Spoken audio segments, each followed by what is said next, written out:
Learning to play a musical instrument is no easy task. It takes lots of long hours of practice. As a parent, what can we do to motivate our kids without relying on the stick? Hi, welcome back to my channel. If you're new here, I'm Carl. I'm a pianist and piano teacher based in Hong Kong. In this video, I'll be sharing 5 tips to motivate your child to practice more actively. Tip number 1.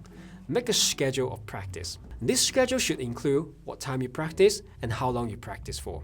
You should practice the same time every day. Ideally, we want it to become a habit of our life. For example, having lunch at 12, if we do that over a week or two, our brain will send a signal when it gets to lunchtime, telling us it's time to eat. Similarly, if we practice the same time every day, our brain sends a signal to us to practice the piano. The reward and punishment will reinforce the plan, helping our kids to practice more diligently. So if they can get all the practice done in a week, give them a small treat, take them out for dinner, buy them a small gift. On the other hand, if they fail to meet the target, then we need to sit down and think about what went wrong and give out punishment if required.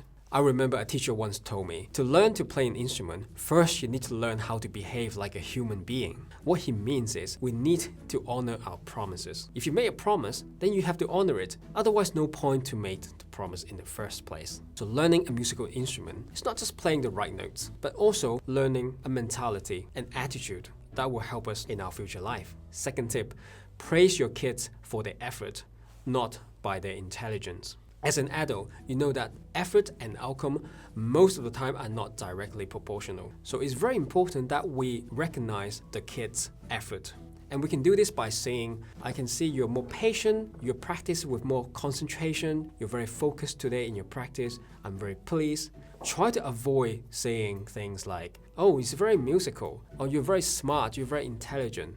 These terms are very vague to kids. They will start to think like, I can do this because I'm smart, not because I put in the hard work. And that becomes lots of problems when they face with a huge challenge which they cannot overcome. They will just give up because they think, I cannot do it because I'm not smart enough. In actual fact is they're just not trying hard enough. And there's a book which talks deeply in this topic. It's called Mindset, The New Psychology of Success. I highly recommend you to read. Tip number 3, be familiar with the practice strategy, whether or not you play a musical instrument. Then you will know if your kids are really practicing or are they just bashing the keys out mindlessly when they practice and tells you, oh, I've done my practice today. Secondly, you can also remind the kids if they forget how to practice. My next video will be on practice strategies on beginners and intermediate levels. So please stay tuned to that and please subscribe to my channel if you haven't already done that. As a quick summary, the strategy are practice slowly, separate hands, practice in small sections instead of playing the entire piece back over and over again. Always use a metronome to practice. Stay tuned for more details. Tip number 4, please listen to music with your kids. And the music should include classical music and also it could include popular music and jazz music.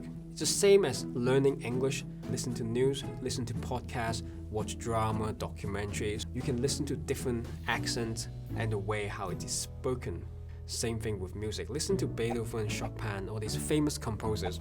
If you play the basketball and you don't know who Michael Jordan or Kobe Bryant, or if you have not seen the videos of them playing, it's kind of embarrassing. So please listen to music, don't just play. Tip number 5, please create opportunities for your kids to perform for you. And I don't just mean taking exams and competition publicly.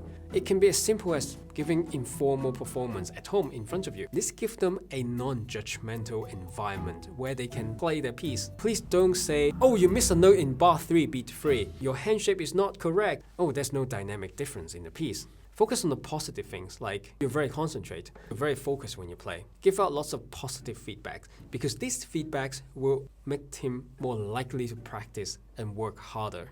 And which means they will spend more time to practice and it becomes a positive circle. Please ask them to play for you at least once a month. Thank you for watching. I hope you have learned something from this video. If you have any comments, please write it down in the section below. If you find my video helpful, please like and subscribe, and I'll see you in the next video. Bye-bye.